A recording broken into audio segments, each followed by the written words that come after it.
Friends, मैं हूँ प्रतिभा, आपकी दोस्त, और आपका स्वागत है मेरे YouTube चैनल एक्टिव ज्ञान में, जहाँ पर आपको ज्ञान के साथ मिलेंगे इंटरेस्टिंग फैक्ट्स। तो चलें इंटरेस्टिंग फैक्ट्स जानने के लिए, और उससे पहले मेरे चैनल को लाइक करें, शेयर करें, सब्सक्राइब करें और बेल आइकन को प्रेस करना ना भूलें, जिससे आपको ऐसे ही सारे आने वाले नोटिफिकेशन सबसे पहले मिले।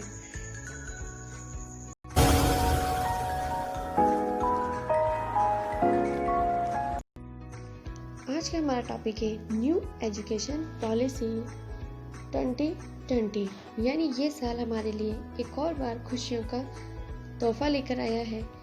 आपके साथ कहीं प्रॉब्लम थी तो CBSE ने सिलेबस रिड्यूस किया और अब हमारे पास आया है न्यू एजुकेशन पॉलिसी 2020। कैबिनेट ने नई शिक्षा नीति बनाई है और ये 34 इयर्स के बाद शिक्षा नीति ने एक नए बदलाव के साथ, बहुत बड़े विकास के साथ लेकर आए हैं, जिसे न्यू दिल्ली में कैबिनेट ने नई शिक्षा नीति में बदलाव किया है, जिसको पॉलिसी दी है न्यू एजुकेशन पॉलिसी 2020।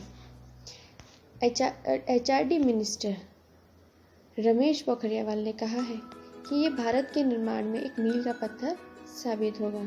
यानी इस नीति को बनाने के लिए देश के हर कोने से, अलग अलग जगहों से राय ली गई है। जैसे नियरली 2.5 लाख ग्राम पंचायतों से, 6600 ब्लॉक से और 6000 ULB 6676 डिस्ट्रिक्ट से इसके बारे में विचार विमर्श किया गया है। यानी ये एक ऐसा पॉलिसी लेकर आए हैं जिसमें पहली बार देश के इतिहास में ऐसा हुआ है कि बहुत बड़े स्तर पर लोगों से राय ली गई है।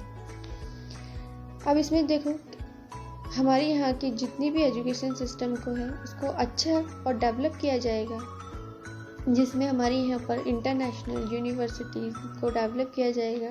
यानी इन ऐसे यूनिवर्सिटीज़ को हमारे यहाँ पर अपने कॉलेजेस को स्टैब्लिश किया जाएगा, ताकि हमारे बच्चे अपने ही देश में रहकर पढ़ सकें। 6% ऑफ GDP, हमारी GDP का 6% इस प्लान को एग्जीक्यूट करने के लिए इन्वेस्ट किया जाएगा, तो हमारी शिक्षा और बेहतर होगी और अच्छे तरीके से पूरी होगी।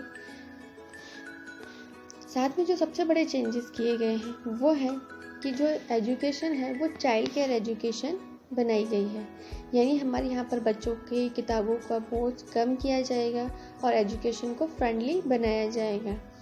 जो सिस्टम बनाया गया है वो 5+3+4 के सिस्टम से बनाया गया है। पहले ये सिस्टम था 10+2, यानी आप 10th में भी बोर्ड दे रहे हो, 12th में भी बोर्ड दोगे, यही आपका सिस्टम था। लेकिन अब इसको डेवलपमेंट इस तरीके से किया गया है कि आप 3 इयर्स, तो आप नर्सरी, LKG, HKG ये चीज़ें पढ़ते हो, फिर +1+2, यानी ये हो गया 5 years, first class and second class, और 3 साल जब आप नर्सरी, LKG, HKG के पढ़ते हो, तो ये है आपके 5 इयर्स। तो इस 5 इयर्स में आपका पूरा डेवलपमेंट किया जाएगा।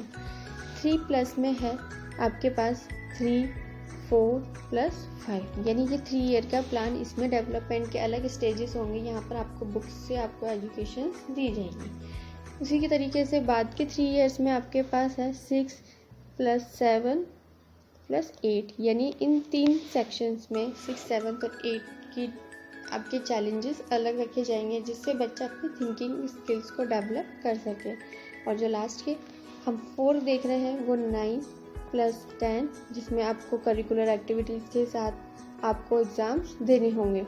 यानी आपको अब बोर्ड एग्ज़ाम नहीं देना होगा, आपको एग्ज़ाम देना होगा 11+12, आपको 12th में जाके बोर्ड एग्ज़ाम देना होगा। तो ये 4 ईयर के प्लान में शामिल है।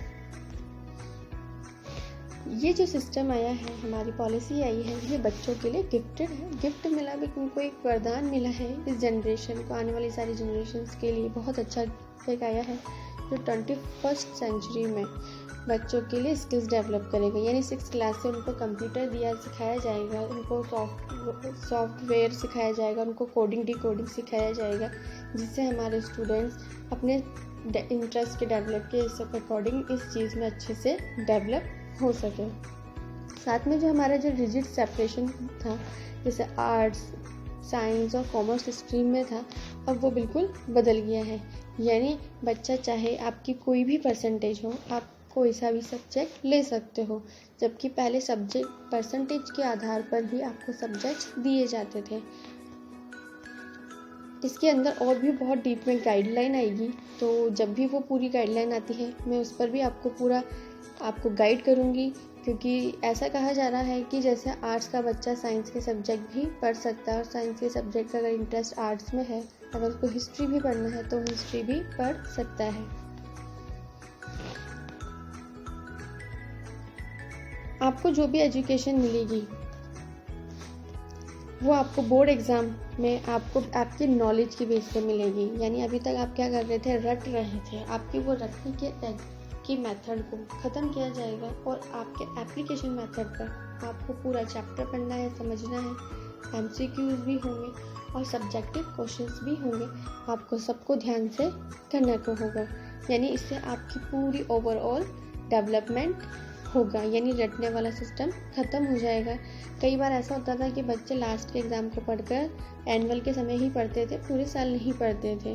तो ये सिस्टम है, ये जो एजुकेशन है आपको पूरे साल पढ़ने के लिए ही है कि आप पूरे साल मन लगा के पढ़ोगे और अपने मार्क्स लेकर आओगे, तभी आपकी परसेंटेज अच्छी बनेगी। एटलीस्ट ग्रेड 5 तक आपको और ग्रेड 8 क्लास 8 तक बियॉन्ड ऑफ एट होम आपको वहाँ पर आपकी ही लैंग्वेज में, आपकी मदर लैंग्वेज में, आपकी रीजनल लैंग्वेज में ही आपको पढ़ाया जाएगा। कुछ स्टेट में तो होता है कि वहाँ पर आपको आपके स्टेट की जो लैंग्वेज होती है, जैसे गुजरात है तो वहाँ पे गुजराती, महाराष्ट्र तो मराठी, यानी वहाँ की लैंग्वेज में आपको सब्जेक्ट लेना होता है। एक बार एक सब्जेक्ट आपके रीजन का लैंग्वेज होता है। अब इसको कंपलसरी कर दिया जाएगा, आपको जो इंग्लिश है वो एज ए सब्जेक्ट पढ़ना होगा, ना कि कोई फोर्स है। बच्चा अपनी ही पसंद से चाहे हिंदी चाहे इंग्लिश में अपने पेपर को दे सकता है। और संस्कृत लैंग्वेज को भी बढ़ावा दिया गया है। इसमें आपको यूनिवर्सिटीज़ में भी संस्कृत में ही सब्जेक्ट्स दिए गए हैं। संस्कृत कॉलेजेस में सारे सब्जेक्ट संस्कृत में ही पढ़ाए जाएंगे। इन सारे पॉलिसीज़ के बदलाव से बच्चे का 360 एंगल पर, यानी उसका ओवरऑल डेवलपमेंट होगा। उसका इंटरेस्ट जिस भी सब्जेक्ट में होगा वहीं पर वो अपने आप को आगे बढ़ा सकता है। इसी को हमने holistic progress card of child कहा है, यानी उसका संपूर्ण विकास होगा। जैसे कि 10th में आपको असेसमेंट के आधार पर मार्क्स में दिए जाएंगे, आपके ओवरऑल असेसमेंट के आधार पर पूरे साल के, और आपको जो एग्ज़ाम दोगे बोर्ड का वो 12th क्लास में दोगे। साथ में नए बदलाव में आपको MPhil नहीं देना है, MPhil ख़त्म कर दिया गया है। आप सीधे MA के बाद आप PhD कर सकते हो। कई जगहों पर MPhil करने वालों को एंट्रेंस एग्ज़ाम में छूटती है, अब इस चीज़ को हटा दिया गया है। सबको आप MA के बाद PhD कर सकते हो। साथ में एक अच्छा ये है कि कॉलेजेस के लिए जो प्लान बनाए गए हैं, UGC प्लान्स हैं, उसमें यह है कि अगर आप जिसको सिर्फ डिग्री लेनी है वो 3 इयर्स का प्लान ले सकता है, लेकिन जिसको डिग्री के साथ अपने को आगे और बढ़ाना है वो 4 इयर्स का स्टडी कर सकता है, जहाँ पर उसको MA सिर्फ 1 ईयर की ही करनी पड़ेगी। आज के समय पे MA हमें 2 साल की करनी पड़ती है, लेकिन फ्यूचर में ये हमारे पास बदलकर ओनली 1 ईयर की रह जाएगी। और integrated bachelor programmes, master programmes बनाए गए हैं। तो ये हमारी एजुकेशन पॉलिसी के सबसे अच्छे एक डिसीजंस आए हैं, जो कि फ्यूचर में बच्चों को उनके ही इंटरेस्ट के आधार पर उनको ही उनके सब्जेक्ट्स को पढ़ने के लिए मिलेंगे। और इससे रिलेटेड अगर अब कोई भी अपडेट आता है तो आपको वो मेरे चैनल पर सबसे पहले मिलेगा। इसीलिए आप मेरे चैनल को लाइक करें, शेयर करें, सब्सक्राइब करें और बेल आइकन को प्रेस करना ना भूलें। All the best for your future. Bye bye.